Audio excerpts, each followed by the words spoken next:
Hi guys, welcome back to our channel మా ఇంటి భాగవతం. ఇప్పుడు రసం చేస్తుంది అత్తమ్మ. ప్రాసెస్ చెప్పత్తమ్మ. చూడండి, ఇలా ఒక గిన్నె తీసుకోవాలి.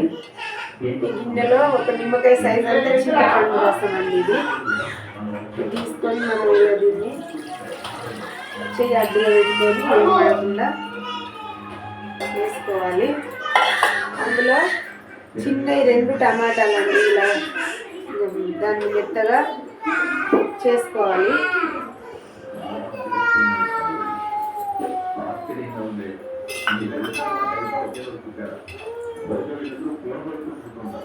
ఇది కరివేపాకు అండి.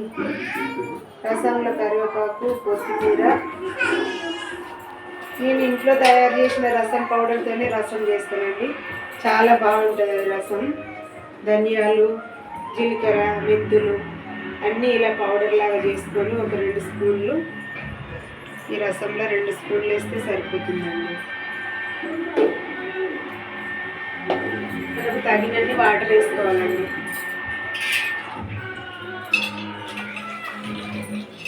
నాకైతే కొలుతండి ఈ గిన్నె.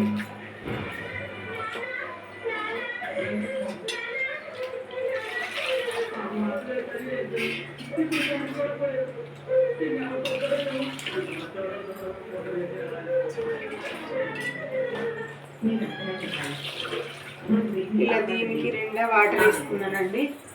దానికి తగినంత సాల్ట్ వేసుకోవాలండి. ఇందులో కారం కానీ వేయడం అయితే లేదు. రుచికి సరిపడా సాల్ట్,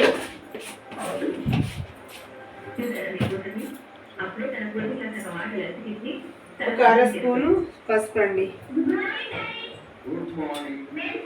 కొంచెం ఇంగువ వేస్తే చాలా టేస్టీగా వస్తుందండి రసం.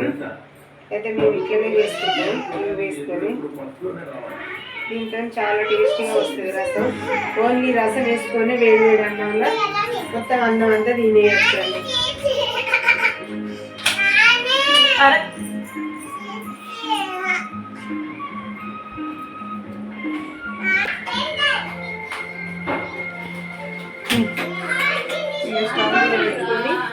ఒక పొంగు వస్తే సరిపోతుందండి, ఎక్కువ మసాలా అవసరం లేదు. ఒక పొంగు వచ్చిన తర్వాత మనం తాలింపు వేసుకోవాలి. రసం, ఈ రసం మేము కూడా వేస్తాం కానీ అంత టేస్ట్ రాదు. మా అత్తం వేస్తేనే టేస్ట్ వస్తుంది. చిన్న బ్యాండీ పెట్టుకొని ఇందులో 2 స్పూన్లు ఆయిల్ వేసుకుంటున్నానండి. ఇందాక మనం మరిగించుకున్న రసానికి తాలింపు వేసుకోవడానికి.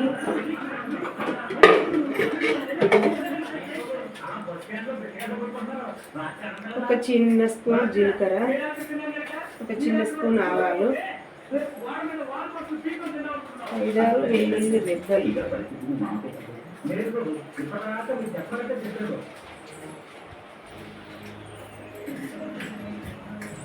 5-6 వెల్లుల్లి రెబ్బలు కూడా ఇంట్లో వేసుకుంటున్నానండి. 2-3 ఎండుమిర్చి తాలింపు కోసం.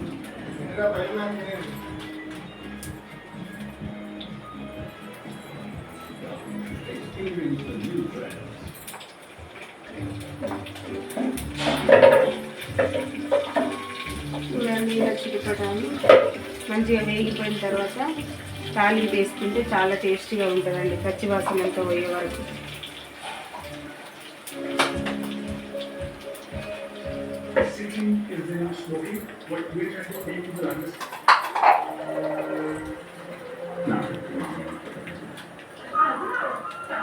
రసం మరుగుతుంది ఫ్రెండ్స్.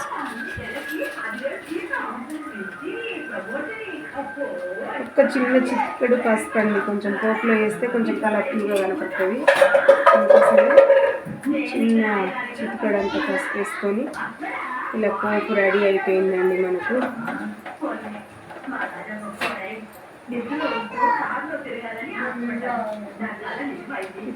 ఇందులో రసంలో వేస్తున్నానండి.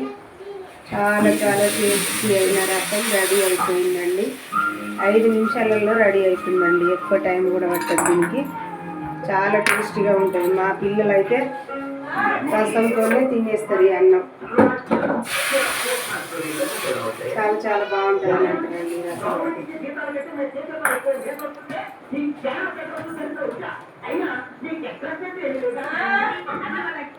అయిపోయిందండి.